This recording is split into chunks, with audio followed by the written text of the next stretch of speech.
What's up, everybody? We are back. I've got my coffee again this time. Uh, Today we're checking out the new KNEECAP. New as in dropped like 10 hours ago. I am late to the KNEECAP party. I know they are sort of getting large in some of the circles that I spend time in. I know they're still somewhat underground outside of those circles, but for me, I'm late. We'll get into it in just a second. Before we do, a couple rules, as always. One, please bear in mind, I am not a vocal coach. I'm not an audio tech. All right, I'm just a guy who enjoys music. So please don't expect me to be an expert on these things. And don't be a dick. People typically know about KNEECAP for one of two reasons. They are either pro-Palestine or they're pro-genocide. I have my specific stance. I would just ask that if you're gonna leave a comment, let's keep it respectful and factual. All right, I'm happy to talk about facts.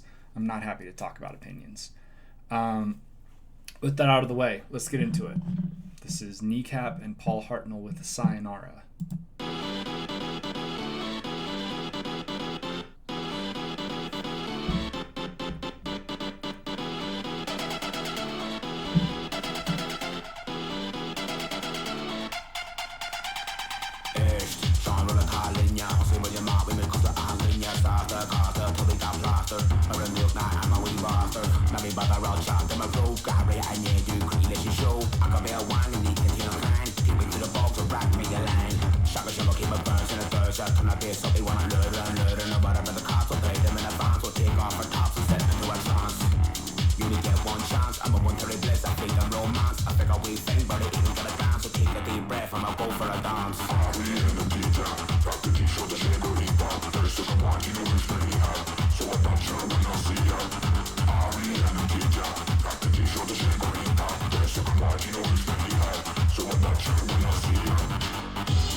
Let's find a good image to leave it on, shall we? Just because that'll sort of be the background of the rest of this. I think that's a fitting caption there. All right, so not sure exactly what I was expecting. I knew they were a rap group in some fashion, and I've listened to a decent amount of British rap. Probably the thing I was like most expecting would have been like Shoddy Horo, um, probably not like grime, right? But maybe in the more, I don't know, gritty hip hop. Uh, this was just like club music, and I don't know if this is a typical kneecap song. I like club music. I mean, I'm not upset. I was expecting it to be a little bit more of a straightforward, like hip hop track, if that makes sense. Um, it was fun. I liked it. I, you know, I'm pretty good with British accents, and even then, it's tough. Irish accents are lovely, but even tougher, especially uh, when it's mixed like this. So I followed very little of the lyrical content, and I'll just admit that up front. Eventually, I will pick up more, as I am accustomed to what's going on. But I don't have a lot of takes. I don't have a lot to say about the content. The video is interesting. I think I know what the story was. I'm not entirely sure. I Right, because it could be two things. It could be that the people that she keeps seeing in bondage gear, that she has seen them at the club, and nobody talks about it. Right, you sort of agree that that world is not the world that you acknowledge at work, or it could be that she is just uh, freaking out a little bit and is seeing that. I am assuming it's more of the second one. Um, but it's interesting commentary. I think it's been done. Not like I don't mean to say that in a derogatory way. I mean like this sort of commentary on how people live double lives. Your work self and your off work self are often very different. Your church self and your non-church self are often very different. I can think about I don't remember which song it was. Real Slim Shady, maybe. Kind of addressing that, right? But it is interesting, the idea of like you have no idea the life that the people you see every day at work lead when they're not at work. You have no idea how much they like, hate, uh, appreciate the job, right? Some people are just grateful to have a job. Some people are oppressed by their job, and everybody has to hide who they really are at their job. And it doesn't always mean bad things, right? A lot of the stuff that I would have to be quiet about in public is stuff that I'm proud of, right? It's stuff that I think is good, but I can't necessarily start fights all the time. And look, maybe that's a weakness. Maybe I should start more fights, right? Because there are things that I believe in strongly, and maybe I shouldn't just not find out what people think.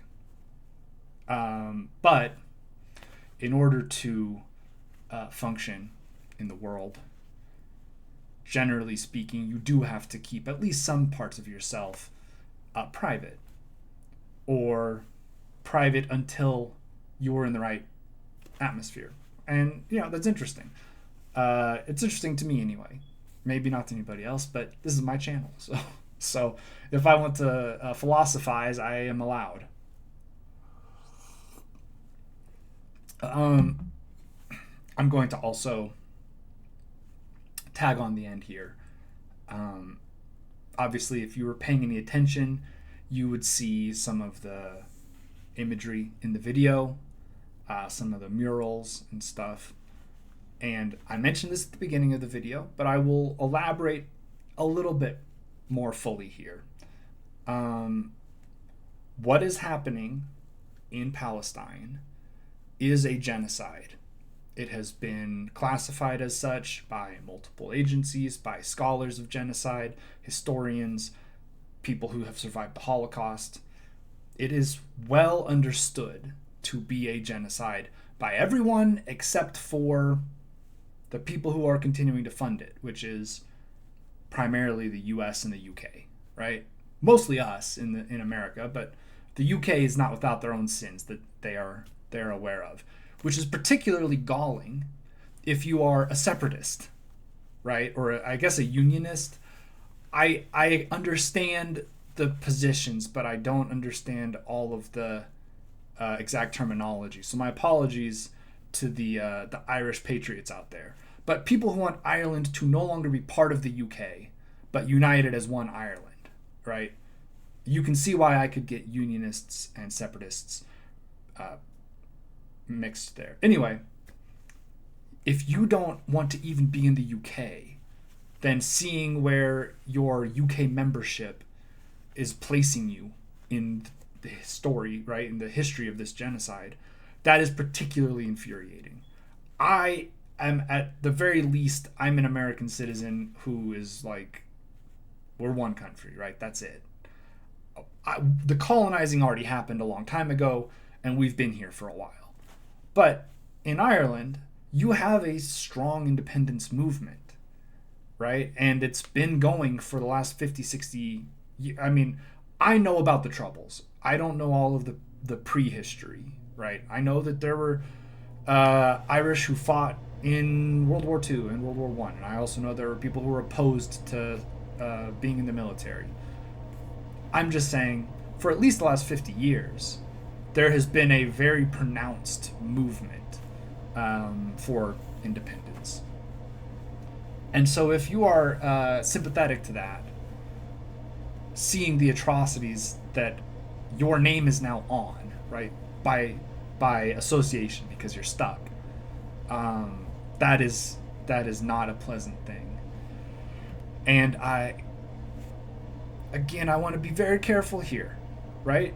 Because there are some people who will come at this issue from the right, from a place of anti-Semitism, and use the war, use the genocide as a cover for them to blame Jewish people. Okay, I will not tolerate that sort of commenting. That is not acceptable. It's not what's happening. It's not real. A colonial project is being carried out, much like it was carried out in America, much like it was carried out in Haiti, in Guadeloupe, in, Nicaragua, right? All over the place where there have been colonial projects, they have looked like this. It is not because one race is worse or is uniquely evil. And I will not tolerate that sort of commentary. It is colonialism and it's white supremacy. Those things are not unique. Well, they sort of are, but they're not unique to this time and place. They are well understood. And colonial projects almost always end in exterminationist projects. Anyway, I've said my piece on that. In so much as I can, I stand in support of the people of Palestine. I stand in support of the people of Israel who disagree with what's being done in their name. And I support the American Jewish people and the diaspora who are vehemently opposed to being associated with this by virtue of their Jewishness. That's where I stand. And if you can get behind that, then we can probably have pretty good conversations, you and I. I feel strongly about this, and I wanted to, right, KNEECAP is making waves for their vocal pro-Palestine stance. And I want to support that, and I want to put my 2 cents in. I think what they're doing is valuable. So, that'll wrap it up. Thank you guys for watching. Have a good day. Stay safe out there. Be good to each other. And don't talk to cops.